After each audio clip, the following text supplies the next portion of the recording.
ሰላም ተመልካቾቻችን ማስተዋል አሽከርካሪዎች ማህበር ረታ ዳነ ነኝ። ዛሬ እንግዲህ በመስክ ላይ ወጣ ብለን ዞር እያልን እንግዲህ በርካታ ለትራፊክ አደጋ መነሻ መፈጠር ምክንያት የሆነው በብዛት እንደሚወራው ወይም ደግሞ በተጨባጭ እንደሚታየው የአሽከርካሪዎች ብቃት ማነስ ነው።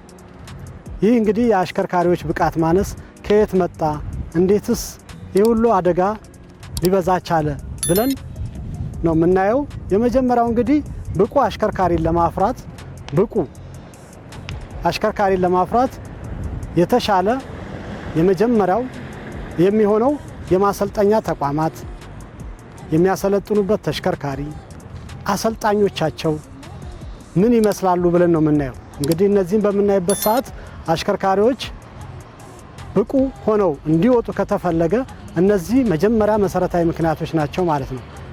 ማሰልጠኛ ተቋማት የሚሰለጥኑበት ተሽከርካሪ፣ አሰልጣኞች የሚያሰለጥኑበት ተሽከርካሪ ወቅቱን የጠበቀ ተሽከርካሪ ነው የሚያሰለጥኑበት ወይስ ዝም ብሎ በተገኘው በበፊቱ የስልጠና ሂደትና ሲስተም ነው የሚያሰለጥኑት የሚለው የመጀመሪያው ይሄ ስለሆነ እንግዲህ ዞር በምናይበት ሰዓት አንዳንድ ነገሮችን እናስተውላለን።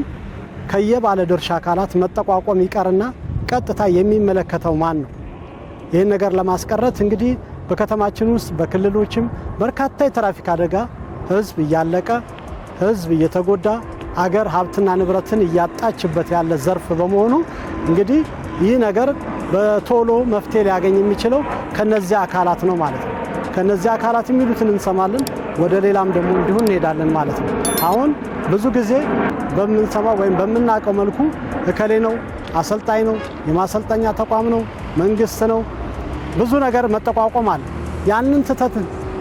ያንን ትተን በቃ እንደ ዘመናዊ አስተሳሰብ ወይም ደግሞ የተሻለ ነገር ለመፍጠር በትራፊክ አደጋ የህዝብ ህይወት ከሚያልቅ፣ የህዝብ አካል ከሚጎዳ፣ ንብረት ከሚወድም ተመካክረን ተነጋግረን ተደጋግፈን የተሻለ ፍሰትና የተሻለ አሽከርካሪ ለማፍራት እነዚህ እንግዲህ መሰረታዊ ነገር ናቸው ማለት ነው። ስለዚህ እንቀጥላለን። አሽከርካሪዎች ወይም ደግሞ የሚመለከታችሁ ማህበራት ይህንን ነገር ፎሎ ሼር በማድረግ ሌሎች የሚመለከታቸው የመንግስት አካላት እንዲሰሙት እንዲያዩት እና ከነሱ የሚጠበቀውን ነገር እንዲያደርጉ ነው። በዚህ አጋጣሚ አደራ ምለው አብረን እንቆይ፣ አብረን እንያቸው ማለት ነው።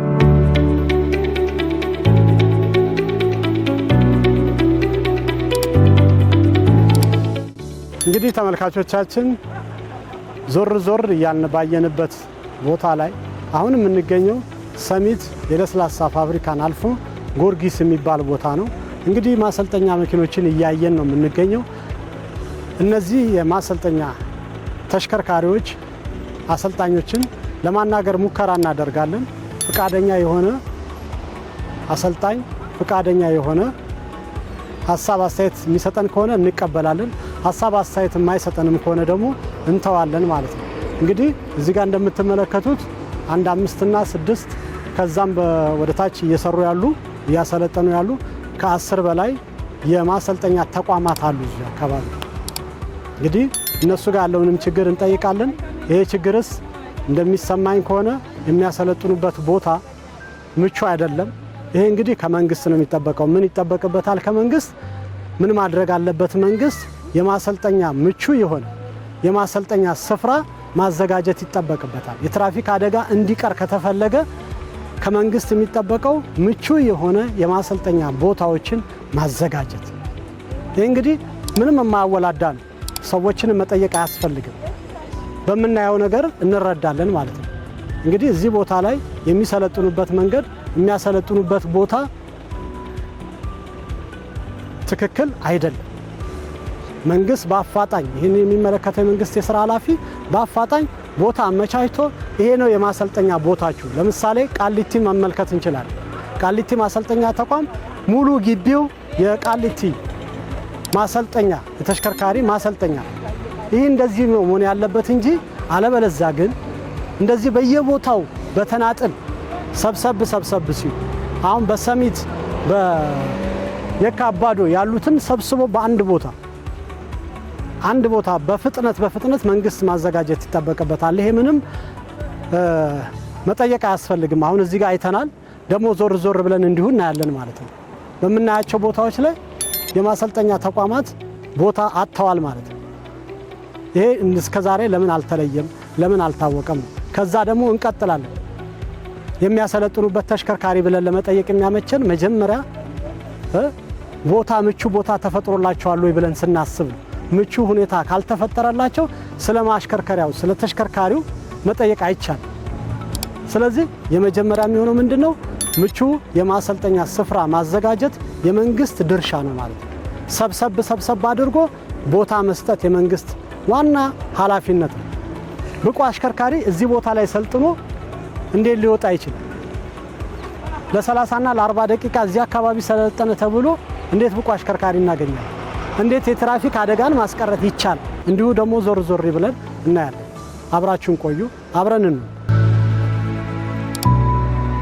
የትራፊክ አደጋን እንግዲህ ለማስቀረት የሰውን ህይወት ከሞት ለማዳን ከተፈለገ፣ የሰውን ህይወት ከአካል ጉዳት ለመጠበቅ ከተፈለገ፣ የሀገርን ሀብትና ንብረት መጠበቅ ከተፈለገ፣ የኢኮኖሚ ውድቀትን እንዳያስከትል ማድረግ ከተፈለገ ይሄ መሰረታዊ ነገር ነው ማለት ነው። ቦታ ማዘጋጀት፣ የማሰልጠኛ ስፍራ። እንቀጥላለን አብራኖች።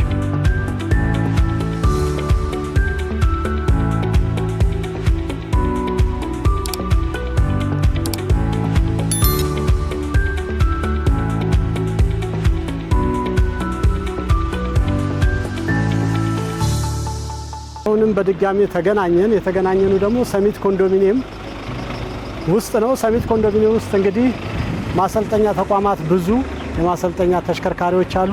እነሱን ነው የምናየው። እንግዲህ ማሰልጠኛ አሰልጣኞች ፍቃደኛ ከሆኑ እንጠይቃቸዋለን። ፍቃደኛም ካልሆኑ ደግሞ ይቀራል ማለት ነው። የሚሰለጥኑም አሉ። እስቲ ስለ ስልጠና ሂደት፣ የቦታ እጥረት ቅድም እንደነገርኳችሁ ኮንዶሚኒየም ውስጥ ስልጠና መስጠት ማለት ምን ማለት ነው? ከመንግስት ምን ይጠበቃል? መንግስት በፍጥነት ዛሬ ነገ ሳይል ቦታ አዘጋጅቶ የማሰልጠኛ ስፍራ ሊያመቻችላቸው ይገባል ማለት ነው። ይህን እንግዲህ እንደምታዩት ኮንዶሚኒየም መሀል ነው። ብዙ አደጋ ሊፈጠር የሚችልበት ቦታ ነው። ስለዚህ እዚህ ቦታ ላይ ሰልጥኖስ ነው ወይ መስመር የሚነዳው? እዚህ ቦታ ላይ ሰልጥኖ ነው ወይ ወጥቶ ከትራፊክ አደጋ የጸዳ ሹፌር የምንጠብቀው? አብረን እንቆይ፣ አብረን እናናግራቸው። የሚሰጡን ከሆነ አስተያየት እንቀበላለን።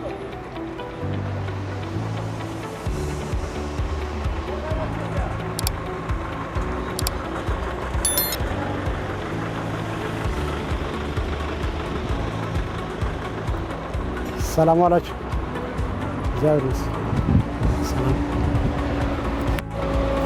እንግዲህ እንደምትመለከቱት አሁን ያለነው ሰሚት ኮንዶሚኒየም ነው። የማሰልጠኛ ተቋማትን የማሰልጠኛ አሰልጣኞችን እንዲሁም ለማነጋገር ሙከራ አድርገን ነበር፣ አልተሳካም። ያልተሳካበትን ምክንያት ምንድነው? ሁሉም በየራሱ ራሱን ለማዳን ማለት ነው። እንግዲህ ሁሉም ራሱን ለማዳን ነው የሚፈልገው። የአንደኛው አሽከርካሪ ማሰልጠኛ ተቋም አሽከርካሪ የሚያሰለጥነው ቢናገር ሌላ ችግር ይፈጠራል፣ በራሱም ላይ በቤተሰቡም ላይ። ስለዚህ መናገርን አይፈልግም ማለት ነው። ግን መናገር አያስፈልገውም።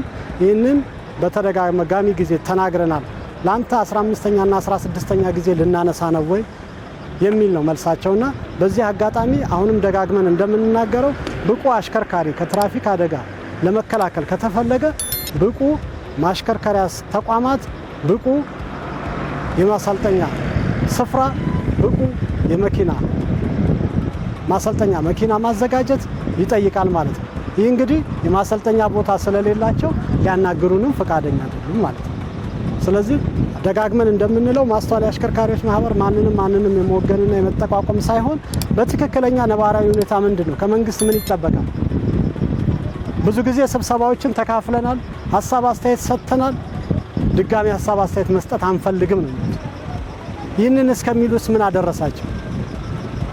የማሰልጠኛ ቦታ እጥረት፣ የማሰልጠኛ ቦታ መንግስት አላዘጋጀልንም፣ ደጋግመን ተናግረናል።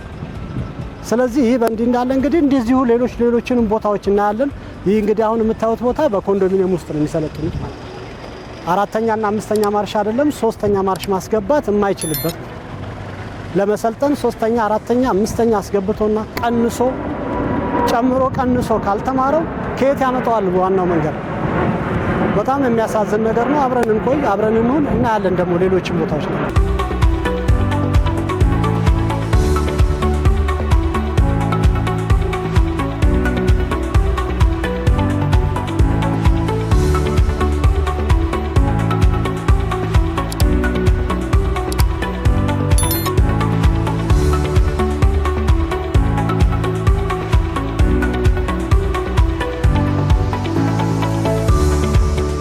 እንግዲህ ተመልካቾቻችን ማስተዋል አሽከርካሪዎች ማህበር አሁንም ሰሚት ኮንዶሚኒየም ጀርባ ነው ያለነው። ኮንዶሚኒየም ውስጥ ነው እንግዲህ እነዚህን የማሰልጠኛ ተቋማት እያየን ያለነው። አንድ ብቁ አሽከርካሪ ለማፍራት እንግዲህ የማሰልጠኛ ተቋማት የስልጠና ሂደት ምን ይመስላል የሚለው ነው የምናየው። እንግዲህ እንደምታዩት ብዙ የማሰልጠኛ ተቋማት ነው ያሉት። እዚህ በግቢ ውስጥም በርካታ ተሽከርካሪዎች አሉ። እነዚህ ህብረት የላቸውም ወይ? ማህበር የላቸውም ወይ? በማህበራቸው ውስጥ አማካኝነት ከመንግስት ጥያቄ ጠይቀዋል? የመሬት ጥያቄ ወይስ አልጠየቁም? እንግዲህ የማሰልጠኛ ተቋም እንደመሆናቸው መጠን በጋራ በመሰባሰብ በማህበር የማሰልጠኛ ቦታ ጠይቀዋል? መንግስት ከልክሏቸዋል? ወይስ በግዴለሽነት ወይም በምንቸገረኝነት ባገኙበት ነው የሚያሰለጥኑት ብለን ነበር ለማንሳት የምንፈልገው። ብዙዎቹ እንግዲህ ፍቃደኛ አይደሉም ለማነጋገር። ደግመን ደጋግመን የምንለው እዚህ ጋር እንደምታዩት አንደኛ ማርሽ ወይ ሁለተኛ ማርሽ ብቻ ነው የሚጠቀሙት። እንግዲህ አንደኛ ማርሽና ሁለተኛ ማርሽ ተጠቅሞ አሽከርክሮ ወጥቶ የትኛውን ተሽከርካሪ በየትኛው ቦታ ላይ ነው የሚያሽከረክረው? ስልጠና የሚሰጥባቸውስ መኪኖች ሞዴል ምንድነው? በጣም በሚያሳዝን መልኩ የድሮ መኪኖች ናቸው። እኔ በመማርበት ሰዓት የነበሩ ማለት እኔ በምንሰለጥንበት ሰዓት የነበሩ መኪኖች ናቸው እየሰለጠኑ ያሉት። አሁን ደግሞ ወቅቱ የሚጠይቀው ዘመናዊ መኪኖች ነው። ኤሌክትሪክ መኪና መጣ፣ ማኑዋል መጣ፣ ማሽን የሚቀያየር መኪኖች መጡ ማለት ነው። ስለዚህ አሁንም ደጋግመን እንደምንለው የሚመለከተው የመንግስት የሥራ ኃላፊ የመንግስት አካል ይሄ እንግዲህ ማንንም አይጎዳም፣ ማንንም አይጠቅም። የመጀመሪያው መሆን ያለበት ምንድነው?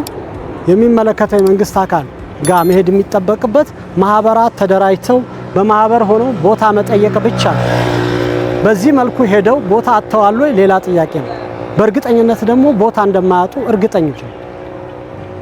ግን ኢንኬዝ የተከለከሉበት መንገድ ካለ ጠይቀዋል ወይ አልጠየቁም፣ ማንን እናናገር? አሰልጣኞች ናቸው በብዛት እዚህ ጋር ያሉት።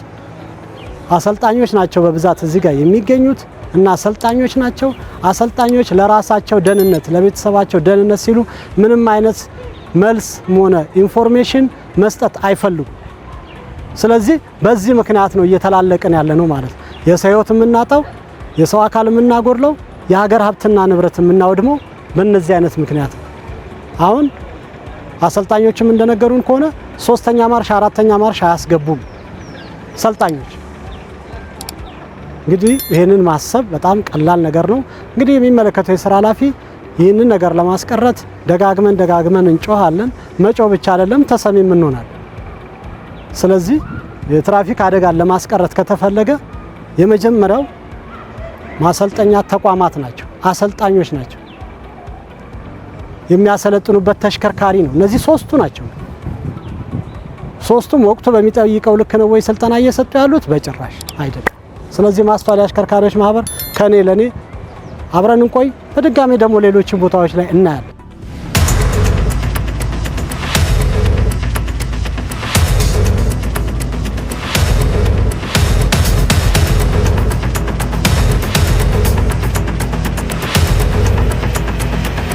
እንግዲህ አድማጭ ተመልካቾቻችን ዞር ብለን ባየነው መሰረት ማንም ሳይሆን ህሊና የሚፈርድ ህሊና ያለው ሰው የሚያውቀው ነገር ነው። እንግዲህ አሽከርካሪዎች እዛ ቦታ ላይ ሰልጥነው እንግዲህ አንደኛና ሁለተኛም ብቻ አስገብተው በይበልጥ ደግሞ ከአሰልጣኞች ምን ታዘበን ነበር የመጣ ነው የታዘብነው ቀድሞ ፍሪሶንን ማስረገጥ። እንግዲህ እኛ በምንሰለጥንበት ሰዓት ሲያሰለጥኑን ቅድሚያ ፍሬን ነው የሚያዘው። ሰልጣኝ እያሽከረከረ ያለ ፍሬን ነው የሚያዘው እንጂ ቀድሞ ፍሪሶን አይረገጥም። በጣም አጭርና ቀላል የሆነች ነገር ናት፣ ግን ከባድ ዋጋ የምታስከፍል ናት። እነሱ ለካምቢዮና ለዲፈረንሻል በማሰብ ይመስለኛል ፍሪሶን ነው የሚያስረግጧቸው።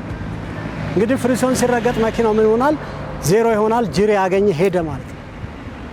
ፍሬን ቢይዝ ግን ካምቢዮም ሆነ ዲፈረንሻል ተንተፋትፎ እዛው ይጠፋል። እንግዲህ በቀላሉ ይሄንን እንኳን አሁን ባየነው ነገር ታዝበናል። እንግዲህ ተመልካቾቻችን ማስተዋል አሽከርካሪዎች ማህበር ከኔ ለኔ ነው። አብረን እንሁን፣ አብረን እንቆይ። እንግዲህ ተደጋጋሚ ጊዜ እንደምንለው ብቁ አሽከርካሪን ለማግኘት የመጀመሪያ ብቁ ማሰልጠኛ ተቋማት፣ ብቁ አሰልጣኞች፣ ብቁ የማሰልጠኛ ወቅቱ ወቅቱ የሚጠይቀውን ቴክኖሎጂ ተጠቃሚ ያለው መኪና ያስፈልጋል። በዘጠናዎቹ ቤት ነው አሁን እየሰለጠኑ ያሉት። ይሄ ዋና ትልቅ ለትራፊክ አደጋ መነሻ ምክንያት ነውና እንግዲህ በዚህ አጋጣሚ ደጋግመን እንደምንለው የትራፊክ አደጋን ለማስቀረት ከተፈለገ ከመንግስት ምን ይጠበቃል? ይሄ ይጠበቃል። ከግለሰብ እንደ ማህበርም ደግሞ ማህበራት ምን ይጠበቅባቸዋል? እንግዲህ እኛ የበኩላችንን እንወጣለን። ማስተዋል አሽከርካሪዎች ማህበር ከኔ ለኔ አብረን እንሁን፣ አብረን እንቆይ። እንግዲህ ስራችንን ከወደዳችሁት ለማበረታታት ይህ የቲክቶክ ቻናል፣ የዩቲዩብ ቻናል ሰብስክራይብ፣ ፎሎ፣ ሼር በማድረግ እንማማር። አብረን እንሁን፣ አብረን እንቆይ። ልዩ ልዩ ቦታ የምትጠቁሙን ካለ የምትጠይቁን ሀሳብ አስተያየት ካለ የምትጠቁሙን የማሰልጠኛ ተቋማት በዚህ አጋጣሚ አንድ የኤሌክትሪክ መኪና ማሰልጠኛ ተቋም ሆኖ አንድ የኤሌክትሪክ መኪና ማሰልጠኛ ውስጥ ያለው አሰልጣኝ ወይም ደግሞ ማሰልጠኛ ተቋም ካለ ጠቁሙን፣ መተን እናመሰግናለን። ወቅቱ የሚጠይቀውን መኪና አቅርበሃል ብለን ለማመስገን ያብቃን። አመሰግናለሁ። ሼር ኮፒ ሊንክ እንዳይረሳ። በስልክ ቁጥሮቻችን በመደወል ሀሳብ አስተያየታችሁን ስጡን። አብረን እንሁን፣ አብረን